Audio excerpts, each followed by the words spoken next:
मध्य प्रदेश के इंदौर में चांदनी अपने माता पिता के साथ रहती थी। अगले महीने चांदनी की शादी है, इसलिए उसके पिता मनोहर अपने पराठे बेचने के काम पर जी तोड़ मेहनत कर अपनी बेटी की शादी के लिए पाई पाई जोड़ रहे थे। मनोहर ने चांदनी की शादी दिल्ली के विष्णु से तय कर दी थी। देखते ही देखते शादी वाला दिन भी आ जाता है और गरीब माता पिता नम आंखों से अपनी बेटी की विदाई करते हैं। शादी कर चांदनी दिल्ली आ जाती है।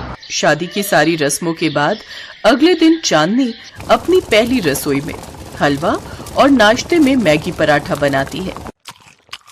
अरे वाह, हलवा तो अच्छा बना है, लेकिन उससे भी स्वादिष्ट ये पराठा मैगी बनी है। हमने आज तक आलू, मूली, मेथी और प्याज के पराठे तो खाए थे, लेकिन पहली बार हमने ये पराठे में भरी हुई मैगी खाई है। तुमने ये कहाँ से बनाना सीखा? माँ जी, वो क्या है ना, बाबा पराठे बनाकर बेचते थे और जब कभी मेरा मन मैगी खाने का होता तो बाबा पराठे के अंदर ही मैगी भरकर मुझे खाने को देते थे। अच्छा बहू, ये ले, तेरी पहली रसोई में मेरी तरफ से ये चांदी के बिछिए। माफ करना, इसके अलावा मेरे पास और कुछ नहीं है। कोई बात नहीं माँ जी, आपने इतने प्यार से दिया है, मेरे लिए यही काफी है। इतने लाजवाब पराठे खाने के बाद तो मजा ही आ गया। अच्छा चांदनी, मैं कपड़े बदल लेता हूँ, क्या तुम तब तक मेरा ऑटो साफ कर दोगी? मुझे देर हो रही है। जी ठीक है, आप तैयार हो जाइए, मैं अभी साफ कर देती हूँ। चांदनी उसका ऑटो साफ कर देती है, फिर विष्णु के लिए टिफिन पैक करके भी ले आती है। इतने में विष्णु तैयार होकर आ जाता है और अपना टिफिन लेकर ऑटो चलाकर ऑटो स्टैंड पर चला जाता है। आइए आइए, करावल नगर, शिव विहार, आनंद विहार, आइए आइए। भाई साहब, आनंद विहार चलोगे क्या है? और भाड़ा कितना लगेगा? जी 100 रुपए। ठीक है, चलो। विष्णु सवारी को ऑटो में बिठाकर उसकी मंजिल तक छोड़ देता है। ऐसे ही वो सारा दिन सवारी ढोने का काम करता और शाम को समय से घर लौट आता। ऐसे ही समय बीतता है। चांदनी अपने छोटे ससुराल में बहुत खुश थी, लेकिन थोड़ी बारिश हो जाने की वजह से दिल्ली की सड़कें बेहद खराब और पानी से भरी थी। एक रोज विष्णु जब उन गड्ढों से बचकर निकल रहा था, तभी उसका रिक्शा पलटकर गिर जाता है और विष्णु को चोटें आ जाती हैं। ये खबर मिलते ही दोनों सास बहू जल्दी से अस्पताल पहुंचती है। हाय हाय, ये मेरे बेटे को क्या हो गया? देखिए, हिम्मत रखिए, इन्हें थोड़ी चोटें आई हैं और एक हाथ की हड्डी टूट गई है, जिसे ठीक होने में कम से कम 5 महीने लगेंगे। फिर वो अपने आप जुड़ जाएगी। लेकिन हाँ, ध्यान रहे, ये उस हाथ से कोई भी काम ना करें। जी डॉक्टर साहब, मैं ध्यान रखूंगी। 2 दिन बाद डॉक्टर उसे अस्पताल से घर भेज देता है, लेकिन अब घर पर रहने के कारण उनकी आमदनी बंद हो जाती है, जिससे कुछ दिन तक तो बचत से घर खर्च चलना शुरू हो जाता है, लेकिन धीरे धीरे उनकी आमदनी बंद होने लगती है। अब बस भी करो माँ, जब देखो तब रोती रहती हो। अपने बच्चे को इस हालत में देख एक माँ के दिल पर क्या बीतती है, ये बात एक माँ ही जानती है। लेकिन अब तू अगले 6 महीने तक बिल्कुल काम नहीं करेगा, समझा? माँ, फिर घर का खर्च कैसे चलेगा? उसकी चिंता आप मत कीजिए। आप तो जानते ही मेरे हाथ के पराठा मैगी कितने टेस्टी होते हैं, तो क्यों ना मैं मॉडल टाउन में स्टॉल लगाकर मैगी पराठा बनाकर बेचूं।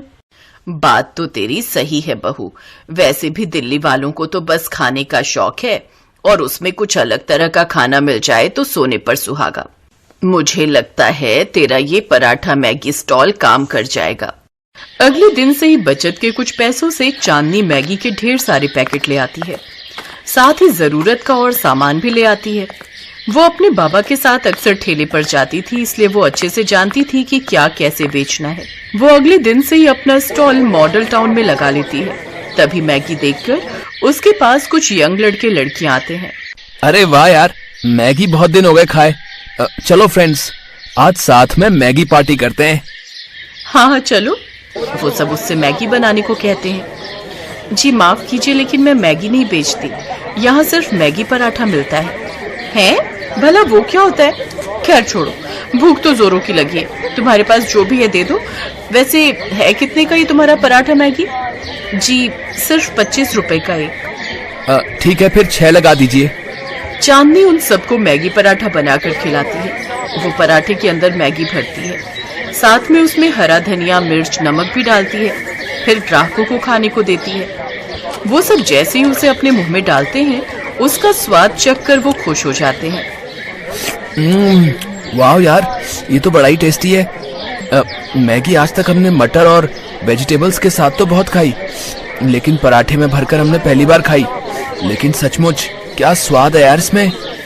हाँ, अब तो हम हमेशा ये मैगी पराठा ही खाएंगे। कुछ ही दिनों में उसके स्टॉल पर लोगों की भीड़ लगना शुरू हो जाती है और उसके मैगी पराठे की खुशबू से लोग उसकी ओर खींचे चले आते हैं। कुछ ग्राहक उसके वीडियोस बनाकर सोशल मीडिया पर भी डाल देते हैं, जिससे उसकी कमाई और कई गुना बढ़ जाती है। अब तो उसके पास ग्राहकों के साथ साथ जोमेटो और स्विगी से भी ऑर्डर आने लगते हैं और अब वो पूरे देश भर में दिल्ली वाली बहू का मैगी पराठा स्टॉल से फेमस हो जाती है। ऐसे ही 6 महीने बीत जाते हैं और अब विष्णु भी पूरी तरह ठीक हो जाता है। अब वो भी अपनी पत्नी के साथ मिलकर पराठा मैगी बेचता है। इस 1 साल में उनकी किस्मत पूरी तरह बदल जाती है और वो फर्श से अर्श तक आ जाते हैं। अब वो अपनी और भी ब्रांचें खोल लेते हैं, जिससे वो दिन दुगनी रात चौगुनी तरक्की करते हैं।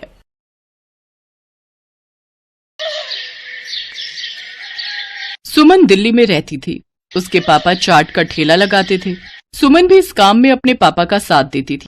पापा, ये लो, सारे गोलगप्पे भी तैयार हो गए और पानी भी बना दिया। बस मीठी चटनी आप बना लो, मैंने हरी चटनी बना दी है।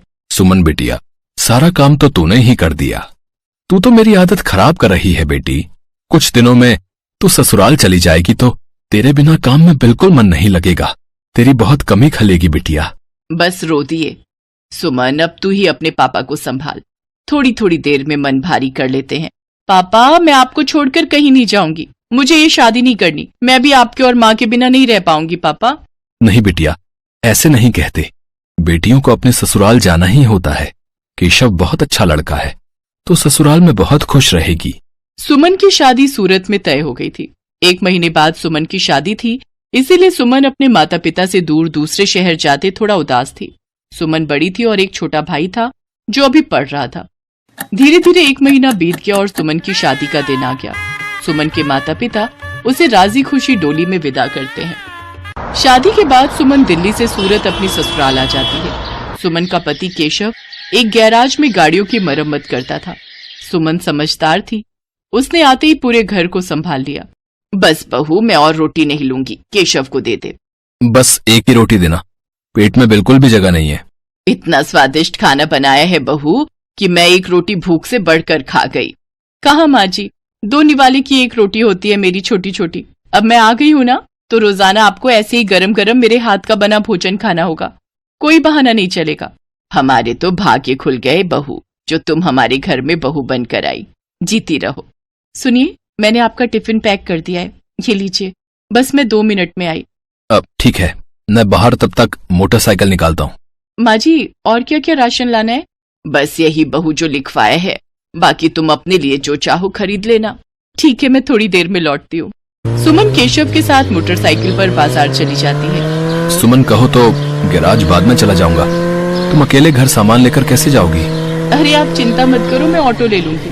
केशव सुमन को बाजार में छोड़कर गैराज जाने लगता है। तभी उसकी मोटरसाइकिल के आगे कहीं से एक पत्थर आ जाता है। केशव की मोटरसाइकिल लड़खड़ा जाती है और वो बहुत तेज गिरता है। केशव को काफी चोट आ जाती है। सुमन कुछ ही दूरी पर थी। हे ईश्वर, ये क्या हो गया? भाई साहब, थोड़ी मदद कीजिए। चिंता मत करो बहन जी, सब ठीक हो जाएगा। कुछ लोग सुमन की मदद करते हैं और केशव को बराबर के अस्पताल में ले जाते हैं।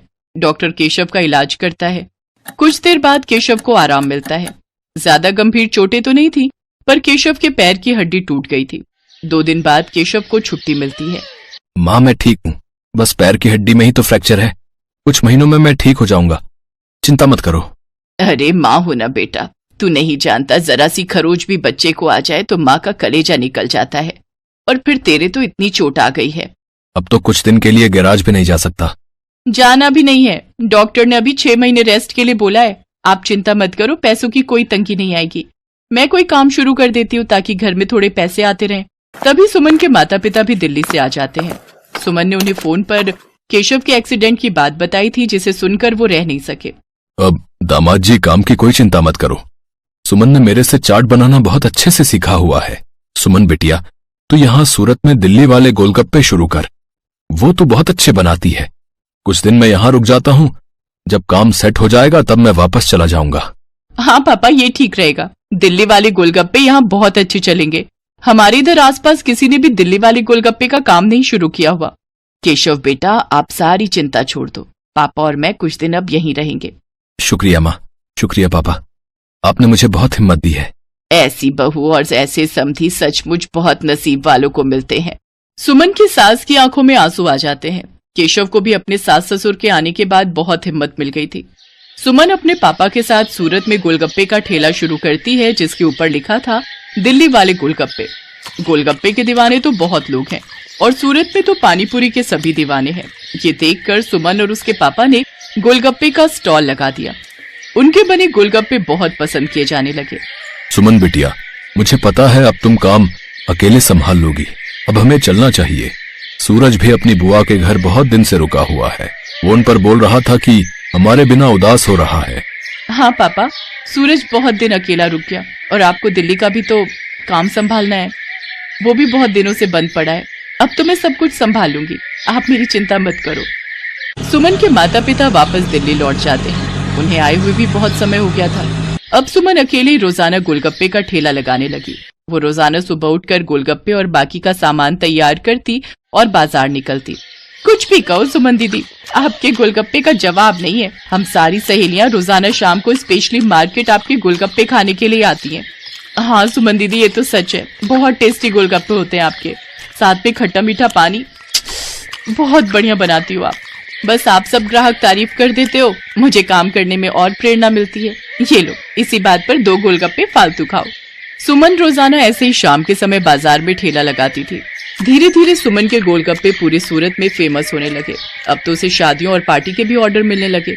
इस काम में सुमन की सास भी उसकी मदद करती थी। कहीं भी शादियों और पार्टी के ऑर्डर मिलते तो सुमन अपनी सास के साथ जाती और वहां पर अपना स्टॉल लगाती। स्टॉल पर दिल्ली वाले गोलगप्पे लिखा देखकर लोगों की भीड़ सबसे पहले वहीं पर टूटती थी। बहुत अच्छे पैसे कमा लिए सुमन ने। फिर एक दिन सुमन केशव और अपनी सास से बोली, सुनो, अब तो तुम्हारी तबीयत में थोड़ा सुधार हो गया है। मैं सोच रही हूँ तुम गैरेज का काम छोड़ दो, हम गोलगप्पे की एक दुकान खोल लेते हैं। अब तो हमारे पास अच्छे पैसे इकट्ठे हो गए, हम कुछ कारीगर भी रख लेंगे। सुमन, तुमने तो मेरी पूरी जिंदगी बदल दी। कहते हैं एक आदमी की सफलता में एक औरत का हाथ होता है, और तुमने तो मेरा बहुत साथ दिया है। तुम जैसा चाहती हो हम वैसा ही करेंगे। जीते रहो मेरे बच्चों। सुमन की मेहनत से सब कुछ अच्छा होने लगा। केशव और सुमन बाजार में किराए पर एक दुकान ले लेते हैं, जहां पर वो अपने साथ साथ कुछ कारीगर भी रखते हैं जो इस काम में उनकी मदद करते थे। कहते हैं परिस्थितियां तो जीवन में आती जाती रहती हैं। परिस्थितियों से डरकर नहीं बल्कि परिस्थितियों का मुकाबला करके ही जीवन को सरल बनाया जा सकता है। जो व्यक्ति संघर्षों से लड़ता है वही ऊंचे मुकाम प्राप्त करता है, जैसा सुमन ने